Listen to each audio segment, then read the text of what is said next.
fait, j'ai constaté il y a maintenant 15 ans que les négociations étaient souvent abordées sous deux angles, soit sous un angle très affectif, c'est-à-dire que les gens allaient seuls à la négociation, et souvent les négociations bloquées parce que les gens mettaient trop d'émotions, soit sous un angle très juridique, et les gens en fait abordaient une négociation avec les problématiques juridiques qu'elle pouvait poser.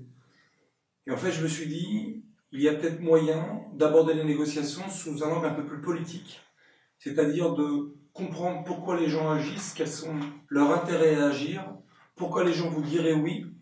Et donc c'est là où je me suis dit, je peux peut-être accompagner des gens à réussir leur négociation en apportant quelque part un axe et un angle différent dans leur démarche.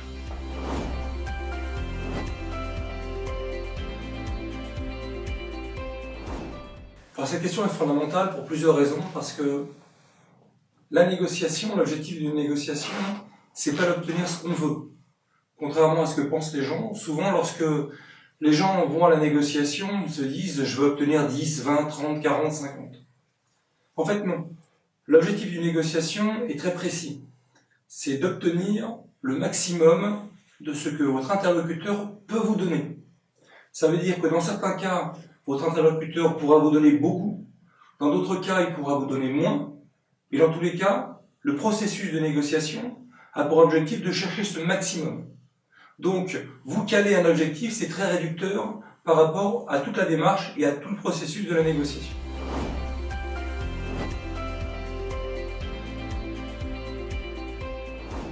La négociation, c'est d'abord et avant tout un jeu d'influence. C'est d'abord et avant tout savoir quels sont les acteurs qui peuvent vous aider à obtenir le maximum.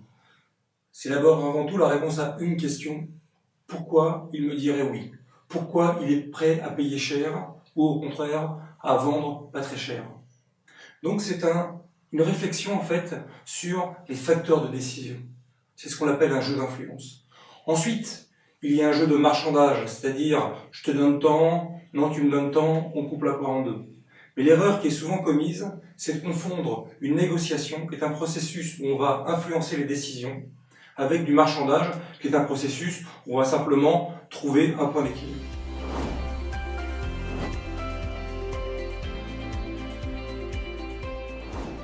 La négociation réussie, c'est pas un win-win. Contrairement à ce que tout le monde pense, j'ai fait un certain nombre de vidéos qui montrent que le win-win, pour moi, c'est une excuse de perdant. Une négociation réussie, en fait, c'est une négociation d'un seul point de vue. Par exemple, moi je vais négocier, je vais dire est-ce que j'ai réussi ma négociation.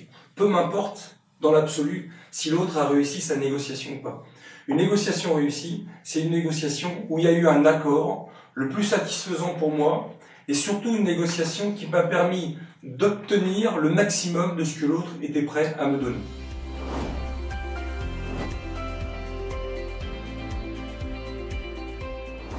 Alors en fait, c'est le cœur de la négociation.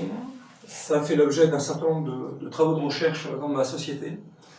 Une négociation, c'est des points d'équilibre et des curseurs. Vous avez des leviers humains, vous avez des leviers psychologiques, vous avez des leviers sociologiques, c'est-à-dire qu'il faut comprendre comment fonctionnent les hommes et les femmes dans les organisations.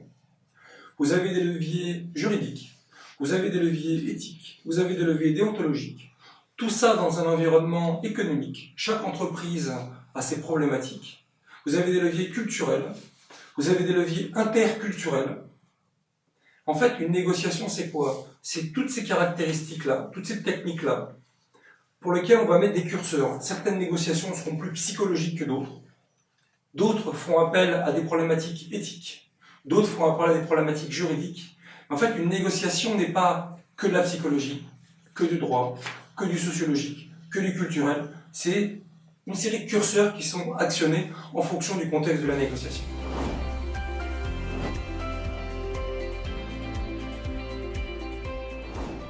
J'interviens également beaucoup sur des rachats d'entreprises, notamment via des fonds d'investissement qui me demandent de les accompagner pour les négociations de rachat d'entreprise. J'interviens pour des acheteurs sur des gros projets d'achat, parce qu'ils ont leurs compétences. Simplement, ils considèrent que les enjeux sont trop importants, donc ils ont besoin de mon recul. Dans le cas de la loi Macron, en fait, les entreprises doivent négocier les accords collectifs. Et donc, moi, j'interviens en tant qu'expert pour accompagner les dirigeants d'entreprise à négocier leur accord collectif qui, demain, feront force de loi dans l'entreprise. Donc, effectivement, les process de négociation sont relativement les mêmes pour tout ce type de négociation. La négociation sociale, c'est-à-dire la négociation avec l'entreprise ou pour l'entreprise, est la plus complexe parce qu'elle touche à l'humain, parce qu'il y a derrière, il y a des hommes et des femmes. Contrairement aux négociations commerciales, au pire, si on a raté une vente, on a raté une vente. Les négociations avec les partenaires sociaux ou les individus, en fait, touchent à l'humain, touchent à leur vie, touchent à leur âme, touchent à leur équilibre psychologique. Et moi, dans ce cadre-là, enfin, c'est ce que mes clients me disent, j'arrive à avoir une finesse de compréhension des enjeux de la négociation qui fait qu'en dans 90% des cas, ou plus, en fait, mes clients sont apaisés psychologiquement, et c'est ce qui pour moi est important.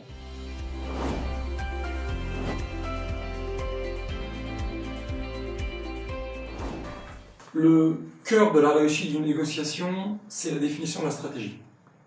La définition de la stratégie, ça veut dire quel axe on va utiliser pour que les négociations se passent bien. Se passent bien, ça veut dire quoi? Ça veut dire sans contentieux, sans que les égos des individus soient atteints, avec la certitude qu'on va préserver une image de marque, et avec le réconfort psychologique de se dire « j'ai bien négocié, maintenant je peux tourner la page ».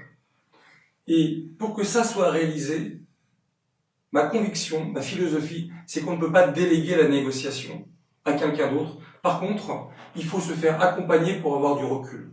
Donc quand moi je dis en mode invisible, ça veut dire que pour moi, il faut maintenir une relation entre son entreprise et son salarié. Et que ce sont à ces deux personnes-là de parler pour trouver une solution. Après, la problématique des négociations, c'est que l'entreprise va défendre ses intérêts, le salarié va défendre ses intérêts, donc la négociation doit être armée, doit être sérieuse, doit être solide, doit être structurée. Pour autant, il faut impérativement éviter de mettre une tierce personne dans la négociation pour avoir des résultats sur tous les plans, à savoir psychologique, financier, économique, etc.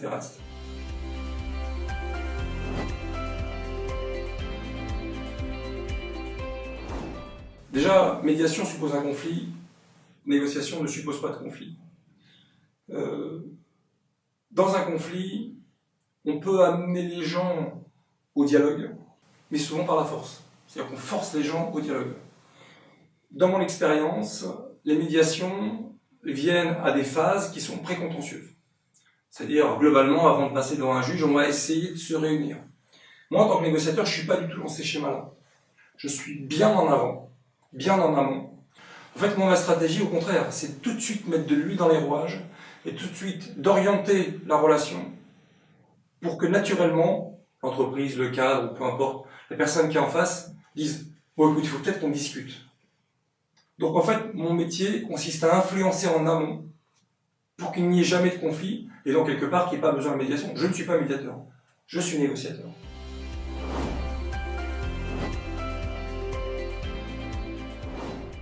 Mon métier, c'est main de fer dans un grand velours. C'est vraiment la caractéristique de mon métier.